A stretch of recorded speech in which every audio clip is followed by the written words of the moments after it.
రాయగూడెం నుండి సత్యనారాయణపురం వెళ్తుంటే దోర్నకళ్ళ దగ్గర ఆటో ఆగిపోయింది. అందరం ఆటో దిగి కూర్పాట్లు పడుతున్నాం. అమ్మ ఏంది ఆటో ఆగిపోయిందమ్మా? ఆటో ఆగిపోయిందా? వీళ్ళందరూ కబుర్లు చెప్పుకుని ఉంటే మామయ్య మెకానిక్లతో మాట్లాడుతున్నాడు. బండిగాడీడు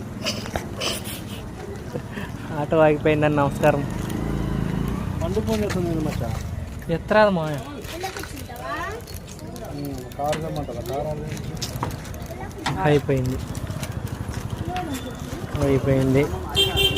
అయిపోయింది మా సీన్ అయిపోయింది. 6:30కి వచ్చాం. ఇప్పుడు టైం ఎంత అయింది?